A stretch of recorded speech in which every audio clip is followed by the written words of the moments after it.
네, 안녕하세요. 서울대학교 산업공학과 DSB 연구실 석사과정 손준영입니다. 오늘 리뷰를 진행할 논문의 제목은 Toward Zero Shot Anomaly Detection and Reasoning with Multimodal Large Language Model이라는 연구입니다. 해당 논문은 CPR 2025 하이라이트에 선정된 논문이고요. 현재 인용수는 14회를 기록하고 있습니다. 오늘 발표 순서는 다음과 같이 진행하도록 하겠습니다. 먼저 백그라운드입니다. 원클래스 AD와 제로샷 AD에 대해서 간략하게 설명을 드리도록 하겠습니다. Unsupervised AD, 즉 원클래스 AD 세팅에서는 모델이 이 정상 이미지들로부터 분포를 학습을 하게 되고, 추론 중에는 이렇게 학습된 분포에서 벗어난 비정상 샘플을 식별하는 방식으로 이상치 탐지를 수행을 하게 되는데요. 이러한 방법론들은 대량의 정상 샘플들을 학습 시에 사용할 수 있다라고 가정을 하고 탐지를 진행을 합니다.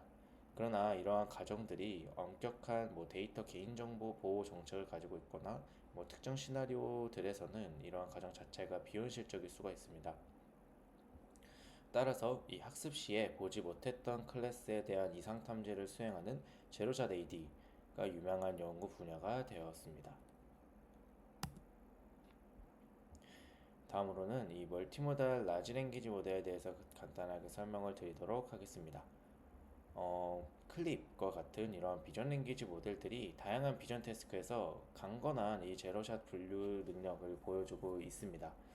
여기서 MLLM, 즉 멀티모달 라지 랭귀지 모델들은 앞서 말씀드린 이러한 비전 랭귀지 모델에서의 비전 인코더와 이 LLM을 결합한 모델들을 의미하는데요. 이러한 MLLM은 시각적 요소와 관련된 텍스트 기반의 상호작용이 가능합니다. 이러한 MLLM을 적용하는 대표적인 태스크로는 이미지 캡셔닝, 비주얼 퀘스천 앤서링, 비주얼 다이얼로그 같은 것들이 있고요. 대표적인 모델로는 아래에 보이시는 아키텍처를 가지고 있는 Instruct Believe, Believe, Believe 2, Mini GPT-4 같은 모델들이 있습니다. 이러한 MLLM 모델들은 체인 오브 섯과 같은 이 프롬프팅 전략들과 결합되었을 때 훌륭한 추론 능력을 보였는데요. 이 COT라는 것은 결국엔 최종 답을 도출하기 전에 중간 추론 단계를 명시적으로 생성하도록 유도해 정확한 답을 도출하도록 하는 방법론입니다. 이러한 COT를 이미지와 텍스트가 결합된 이 멀티모달 환경으로 확장을 하게 된다면 다음과 같은 두 가지의 단계를 거쳐서 수행이 되게 되는데요. 첫 번째로는 근거를 생성하는 단계가 있겠고, 두 번째로는 생성된 이 근거에 기반한 답변을 추론하는 단계로 구성이 됩니다. 그래서 근거 생성 같은 경우에는 이미지와 다음과 같은 정답 도출에 필요한 논리적 컨텍스트들이 주어졌을 때 이러한 이미지와 이와 관련된 질문들이 주어지는 상황이었을 때 이 정답을 도출해내는 과정에서 필요한 논리적 근거들을 생성하는 단계가 첫 번째 단계에 해당하고요. 앞서서 이렇게 근거를 생성하게 된 이후에는 이 근거를 바탕으로 최종 답변을 도출해내는 과정이 이에 해당합니다. 그러면 이 MLLM 모델들이 좋은 성능을 보여주는 태스크에는 어떤 것들이 있는지 살펴보면, 첫 번째로는 비주얼 커먼 센스 리즈닝이라는 태스크가 있습니다. 여기서 비주얼 커먼 센스 리즈닝이라는 태스크는 이미지를 단순히 인식하는 것을 넘어서 인간이 가지고 있는 상식과 같은 것을 모방을 해서 이에 기반해 인지하고 추론하는 능력을 평가하는 태스크입니다. 여기서는 객체들 간의 어떠한 사회적인 관계라든지 어떠한 행동의 의도, 상황의 인과관계 등을 파악하는 것이 중요하게 작용을 합니다. 그래서 해당 태스크 같은 경우에는 주어진 보기 중에 가장 적절한 답변을 모델이 선택하는 두 가지의 객관식 문제로 구성이 되는데요. 첫 번째는 질문에 답하는 부분입니다. 이 주어진 이미지와 질문을 What is person for pointing at person 1 이라는 이러한 질문을 보고서 아래에 네 가지의 보기가 주어졌을 때 올바른 답변을 모델이 선택을 한다 라고 보시면 되겠습니다.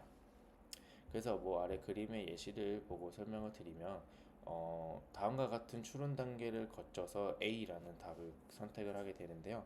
3번 사람은 음식을 나르는 종업원이고, 1번 사람 앞에 팬케이크가 놓여 있고, 4번 사람을 주문을 받는 사람처럼 보이기 때문에 이 4번 사람이 종업원이 3번 사람에게 이 팬케이크는 1번 사람이 주문한 것이다. 즉 4번 사람이 3번 사람에게 이 팬케이크 자체가 1번 사람이 주문한 것이다 라는 것을 알려주는 상황이기 때문에 이 포인팅 앳, 이 펄슨 1을 가르치는 식의 이미지가 구성이 됐다라고 추론을 한 이후에 이 A번의 답을 선택을 할 수가 있게 됩니다.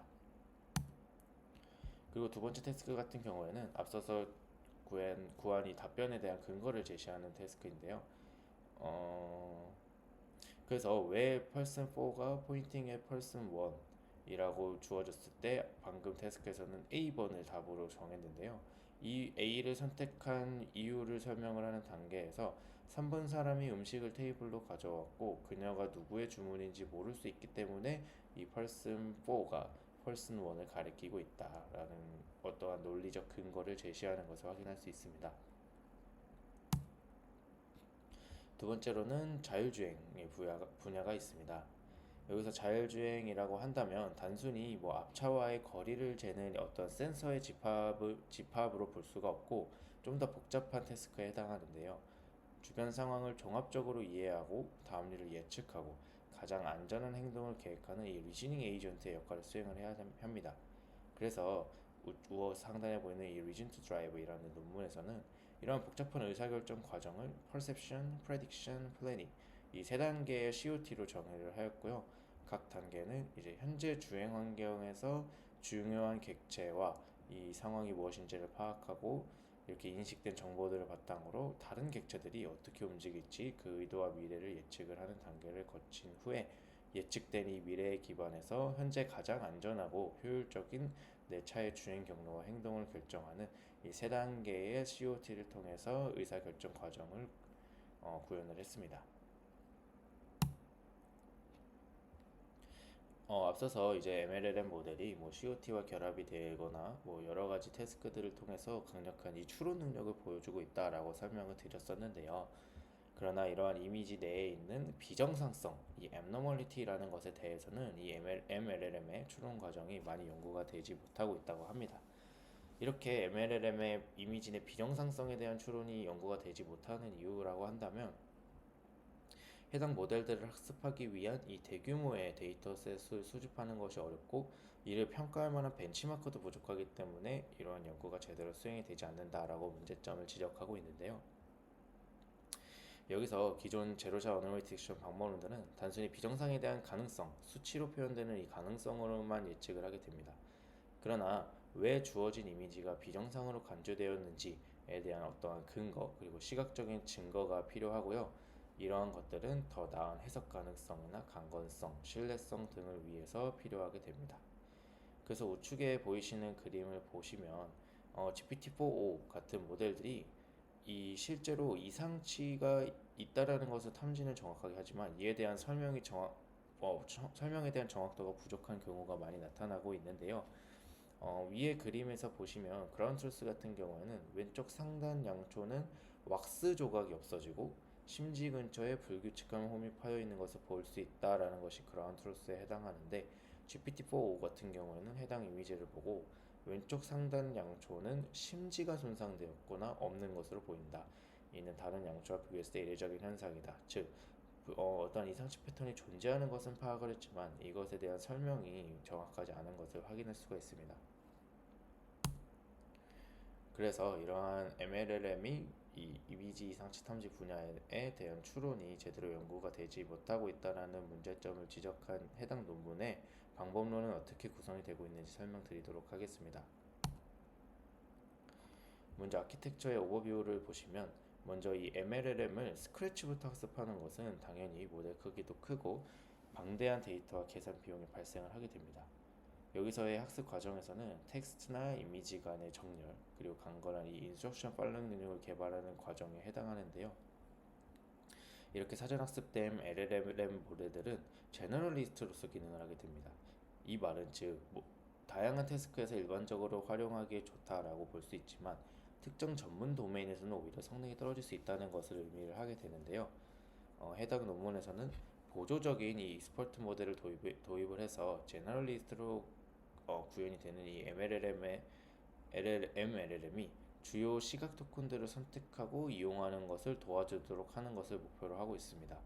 여기서의 주요 시각 토큰이라고 한다면 당연히 이상 영역일 가능성이 높은 시각 토큰을 의미를 하게 됩니다. 그래서 해당 이 어노멀리 OV라는 모델에서는 비주얼 인코더와 프로젝터, LLM으로 구성되는 이 라바 원 비전이라는 모델을 베이스 MLLM으로 사용을 하게 되는데요. 여기서 비주얼 인코더 같은 경우에는 로우 이미지가 주어졌을 때 이에 대한 시각적 정보를 추출하는 역할을 하게 되고요. 프로젝터는 비주얼 피처와 워드 임베딩 간의 스페이스를 정렬하는 역할을 수행하고, LLM은 인스트럭션을 처리를 하고 복잡한 리즈닝을 수행하는 단계를 담당을 하게 됩니다. 그래서 이 라바 원비전이라는 모델은 애니레이즈라는 방식을 통해서 이 고해상도의 입력 이미지, 즉 1152 by 1152 크기의 입력 이미지를 여러 개의 크랍으로 분할하는 단계를 거치게 됩니다.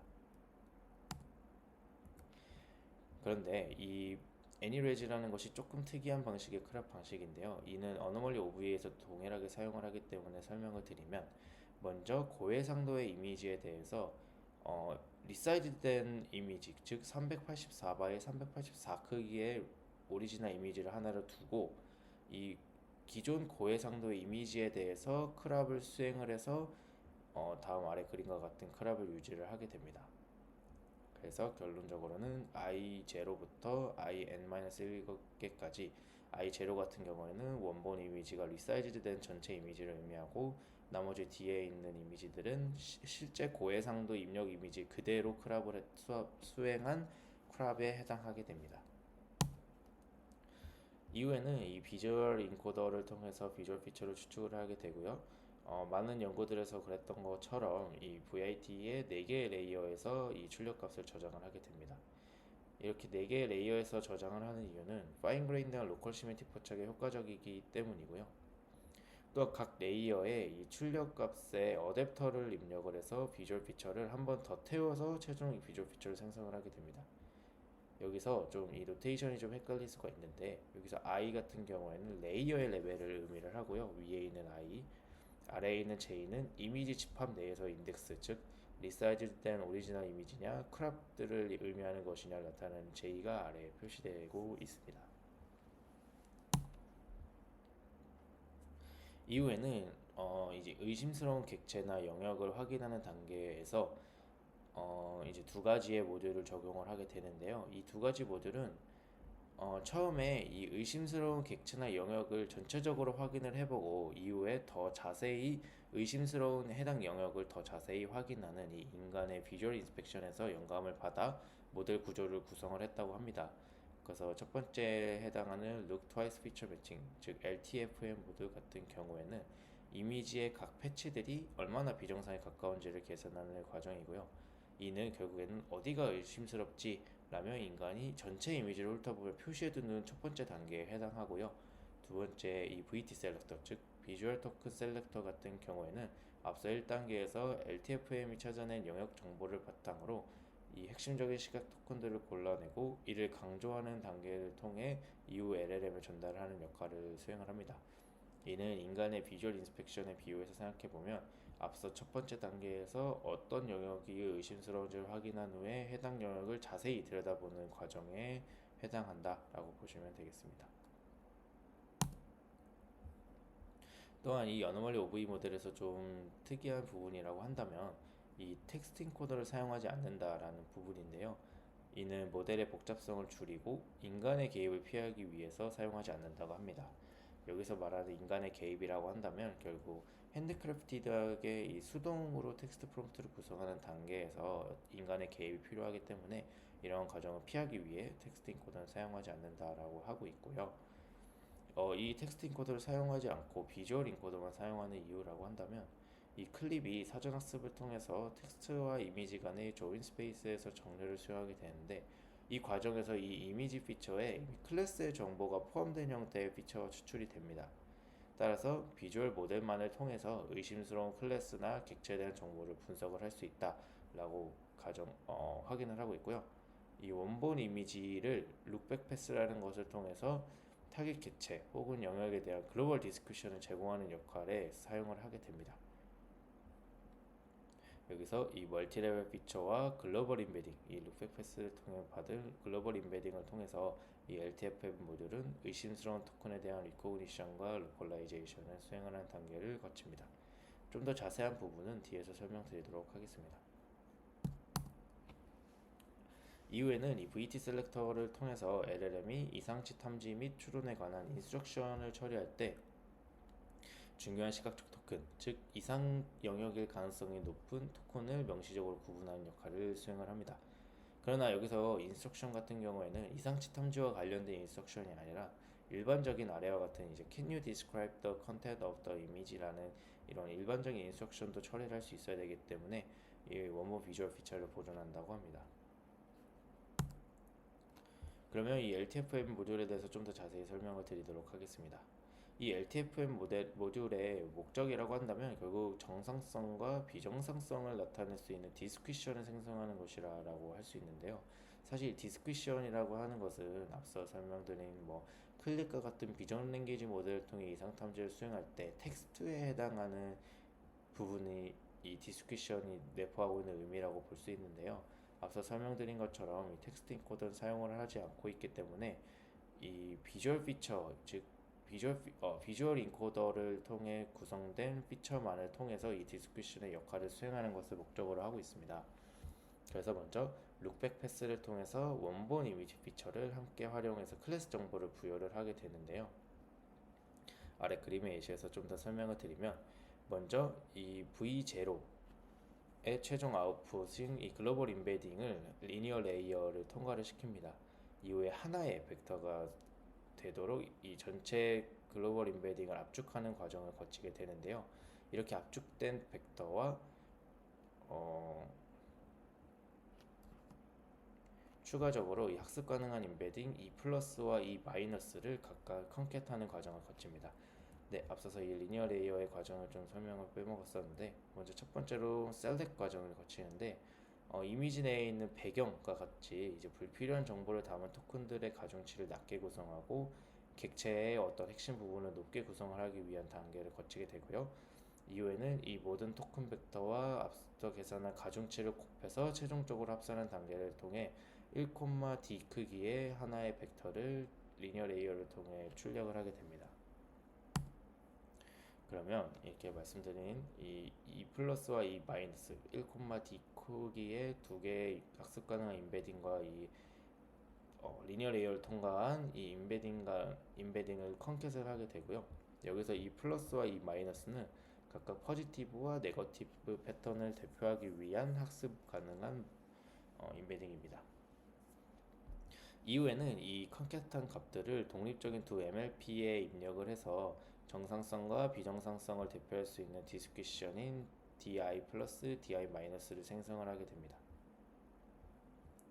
여기서 이렇게 생성된 디스퀴션 같은 경우에는 기존의 텍스트 인코더가 수행하던 것을 이 글로벌 인베딩과 러너블한 이 인베딩만을 통해서 정상과 비정상 앵커의 역할을 수행을 하게 되고요. 여기서는 각 아웃풋 레이어가 다양한 레벨의 스케일에 집중을 하기 때문에 앞서 그림에서 보신 것처럼 레이어별로 독립적인 LTFM 모듈을 구성을 하게 됩니다.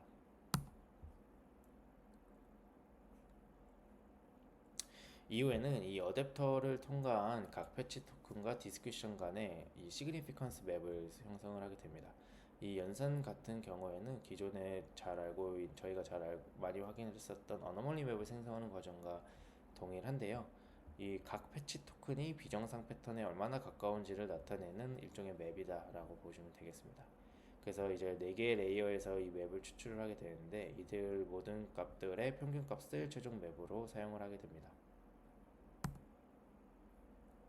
이후에는 비주얼 토큰 셀렉터가 사용이 되는데요. 먼저 이 설명에 앞서서 이 MLLM에서 사용하는 이미지 크로핑 전략들은 비주얼 토큰을 굉장히 많이 생성을 하게 됩니다. 이러한 비주얼 토큰들 같은 경우에는 풍부한 어떠한 시각적 디테일을 가지게 되지만 LLM이 특정 태스크에 어댑팅을 해야 하는 과정에서는 토큰 수가 굉장히 많아지기 때문에 어떤 것이 유용한 토큰인지를 선택하는 과정이 필연적으로 따라오게 됩니다. 그러나 LLM이 이 어댑팅 하려고 하는 이 특정 태스크에 대한 지식이 부족한 경우에는 이 선택 과정이 굉장히 복잡해질 수 있습니다. 그래서 이 아노멀리 OV 모델의 베이스 MLLM 모델로 사용한다고 말씀드린 이 라바1 비전에서는 애니레이즈라는 것을 통해서 1152바이 1152 크기의 고해상도 이미지에 대해 7290개의 토큰을 생성을 하는 과정을 거칩니다. 이는 아래 그림을 통해 설명을 드리면 먼저 1152바이 1152 크기의 이미지를 384바이 384 크기의 이미지로 축소를 하는 단계를 하나 거치고요. 이후에는 이 다시 고해상도의 원본 이미지를 크라핑을 해서 총 9개의 크랍을 생성을 합니다. 그러면 이 첫 번째로 리사이즈된 이미지 임베딩 내에 있는 그 토큰 그 패치의 개수가 패치 크기를 14로 가정을 한다면 27 곱하기 27은 729개가 되고요.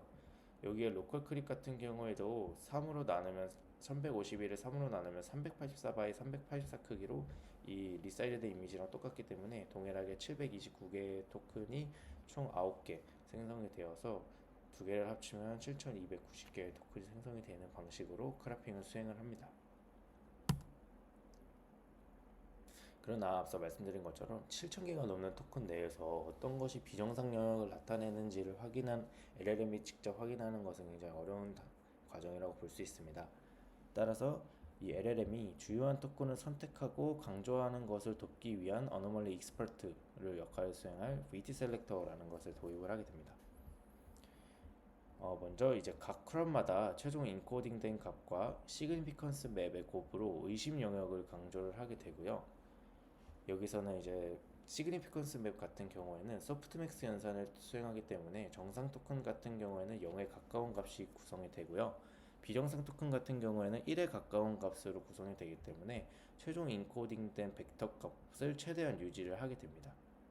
이후에는 이렇게 곱을 수행한 이후에는 스파셜 에버러지 풀링이라는 것을 통해서 작은 크기로 이 피처 맵을 압축하는 단계를 거치는데요. 이 스파셜 에버러지 풀링 같은 경우에는 아래 좀 예시를 통해 설명을 드리면 전체 729개의 토큰이 주어졌다고 했을 때 여기서 이제 참고로 임베딩의 차원은 무시를 해서 설명을 드리도록 하겠습니다.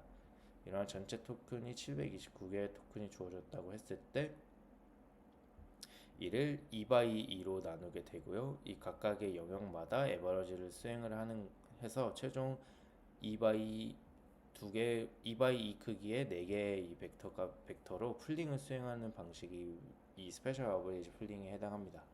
여기서 H와 W 값 같은 경우에서는 논문에서 2로 설정하는 것이 가장 좋은 트레이드 오프를 보인다라고 언급을 하고 있습니다.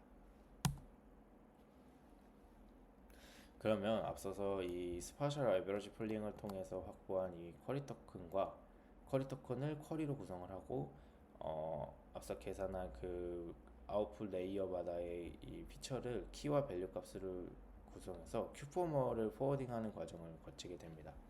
여기서는 4개의 요약 토큰과 729개의 각 이미지 크랍의 토큰에 대해서 크로스 어텐션을 수행을 하는 단계가 되겠고요.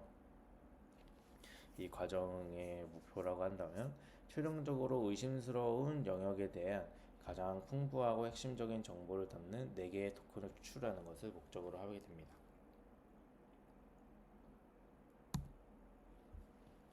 그러면 이제 아노멀리에 대한 프레딕션을 어떻게 수행하는지를 보면 아노멀리 스코어를 예측하기 위해서 이 모든 이미지 크랍의 이상 정보를 시그니피컨스 맵을 통한 가중평균으로 계산을 하게 됩니다. 아래 보시면은 이 K가 앞서 이 스파셜 에버리지 풀링에서 사용하는 이 개수, 여기서는 4개가 되겠는데 이 개수를 의미를 하는데요.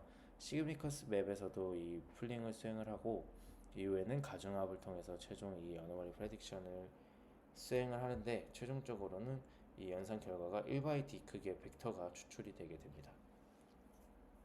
이는 벡터와 스칼라의 곱을 스칼라로 나누기 때문에 이 기존 벡터 크기로 벡터가 추출된다. 최종 아웃풋은 이 원본 벡터의 크기와 동일한 것을 확인할 수 있고요.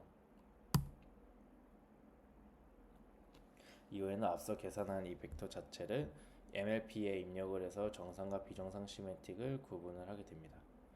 이 과정을 좀 설명을 드리면 라지 D 차원의 벡터를 분석을 해서 이 정보가 최종적으로 이상을 얼마나 의미하는가를 나타내는 이 하나의 로직 값으로 구성을 하는 단계를 거칩니다.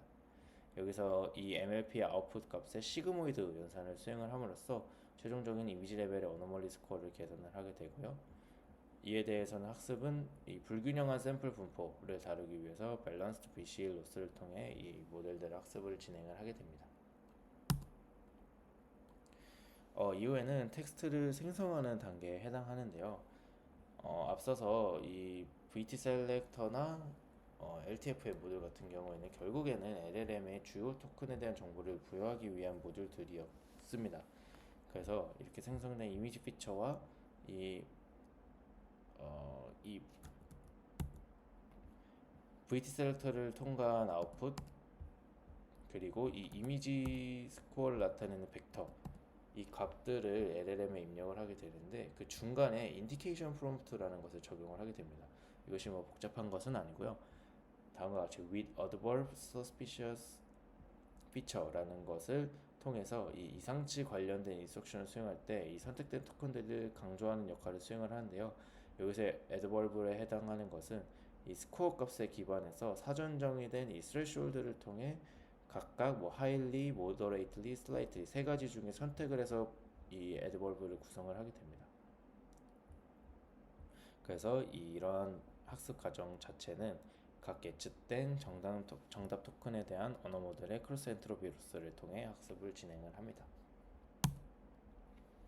그러면 여기까지 아노말리 OV의 이 모델 아키텍처에 대해서 설명을 드렸고요.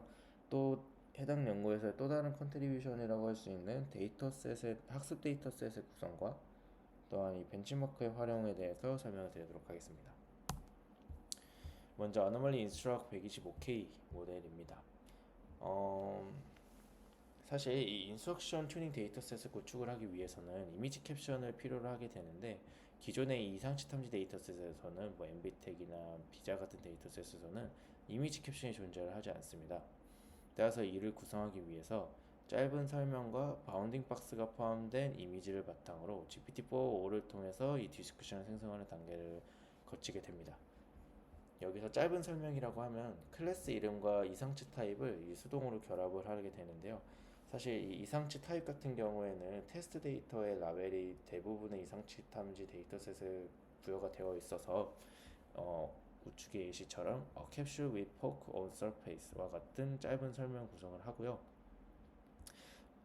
또한 이 아노멀리 마스크가 같이 주어지는 데이터셋 같은 경우에는 이미지에 바운딩 박스를 직접 그려놓은 상태로 해당 이미지와 앞서 생성한 이 설명을 함께 GPT-4에 입력을 하게 됩니다. 근데 만약 바운딩 박스가 주어지지 않은 벤치마크 같은 경우에는 이미지만 활용을 하게 됩니다. 그래서 이렇게 생성된 디스크션을 인컨텍스트 러닝에 활용하여 이 인스트럭션을 생성하는 단계를 거칩니다. 여기서 인컨텍스트 러닝 같은 경우에는 프롬프트 안에서 몇 개의 예시를 보여주고 그 패턴을 학습해서 새로운 결과물을 생성하게 하는 퓨샷 기법에 해당하는데요. 이 프롬프트를 좀 확대해서 확인을 해보면 이 유저 같은 경우에는 실제 논문 저자분들이 직접 작성한 것에 해당하고요. 이 어시스턴트에 해당하는 부분들이 앞서 이 GPT-4-5를 통해 생성한 이 디스커션들이 직접 이 인컨텍스트 러닝에 적용이 된다는 것을 확인할 수 있습니다. 그래서 이 해당 데이터셋 같은 경우에는 인더스트리얼, 메디컬, 3D 등 이 통합된 데이터셋을 생성하는 것을 목적으로 하고 있기 때문에 아라와 같은 데이터셋을 활용을 하게 되었고요. 그러나 이러한 이상치 탐지 데이터셋 내에서 이상치가 사실 개수가 매우 적습니다. 따라서 이상치 이미지에 대한 수집이 어렵기 때문에 이러한 부분이 제한적일 수밖에 없는데요. 이러한 이상치 이미지를 수집을 하기 위해서 즉 이 인스트럭션 데이터를 확장하기 위해서 자동화된 이 이상치 데이터 수집 파이프라인을 구축을 하게 됩니다. 이 구체적인 내용 자체는 어펜딕스에 포함을 시켜 놓겠습니다. 그래서 해당 방식 같은 경우에는 GPT-4와 구글 이미지 서치를 통해서 뭐 이미지를 수집하고 데이터를 정지하고 인스트럭션을 생성하는 단계를 거치게 됩니다. 그래서 결론적으로는 총 72,000개의 와일드 이미지가 수집되어서 데이터셋이 확정되었습니다. 그래서 아래 그림이 이렇게 생성된 학습 데이터셋의 예시입니다. 그래서 쿼리와 앤서로 구성이 되어 있는 것을 확인할 수 있고요. 다음과 같이 여러 도메인에 해당하는 벤치마크에서 이러한 학습 데이터셋이 구성된 것을 확인할 수 있습니다. 다음으로는 평가를 위한 비자 DNR 벤치마크의 생성인데요.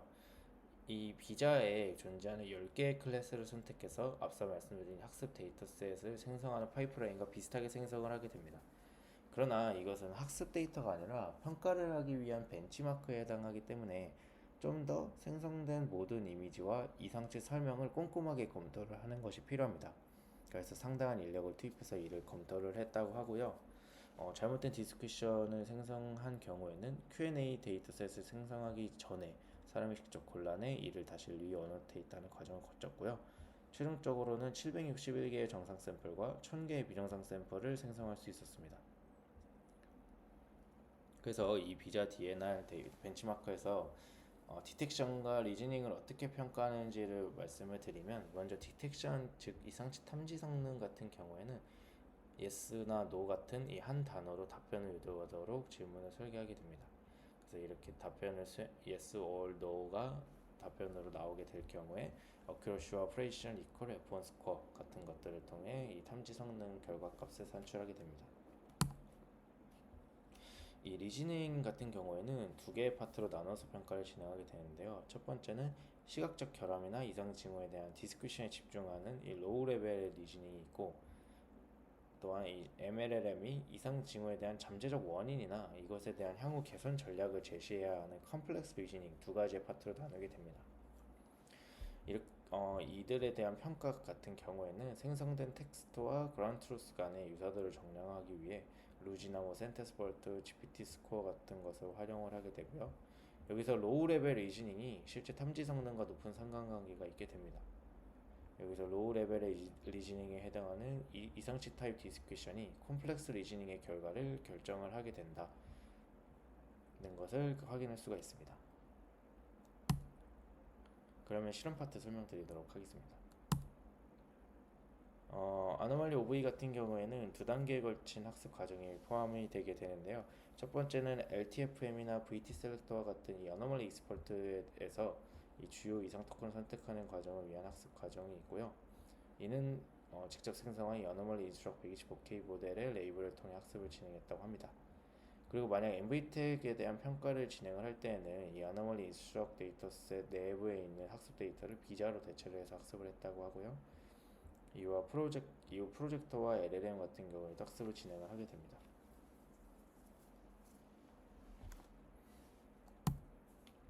그래서 이 제로차 어노멀리 디텍션 성능을 좀 확인을 해보면, 이 어노멀리 OV의 모델에 있는 이 어노멀리 익스퍼트 모델들이 텍스트 인코더 없이도 기존 방법론들보다 좋은 성능을 보인 것을 확인할 수 있고요.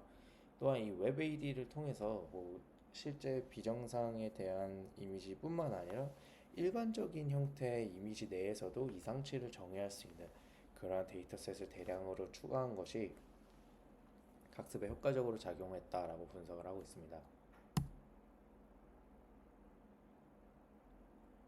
다음으로는 어블레이션 스터디에 해당하는데요.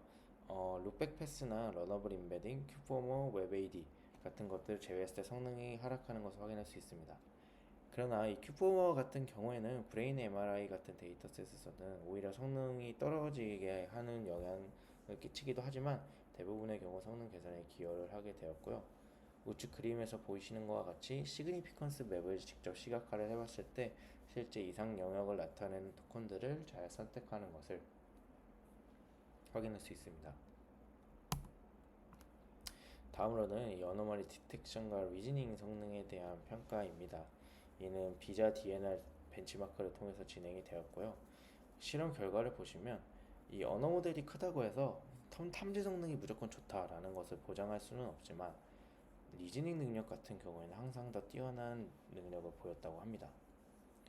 또한 이 기존 이 MLLM 모델들은 대부분 퀘이션 값보다 훨씬 낮은 리콜 값을 보여서 실제 이상치를 정상으로 판단하는 경우가 많아 좀 시각적 이상치에 둔감한 모습들을 보였고요. 이 오픈소스 모델들 중에서는 GPT-4가 가장 강력한 리즈닝 능력을 보였습니다. 다음은 뭐 PCB나 마카로니 같은 데이터셋에 대한 이 GPT-4와 라바 OV 그리고 어노멀리 OV 모델의 이 리즈닝 결과를 나타내고 있는데요.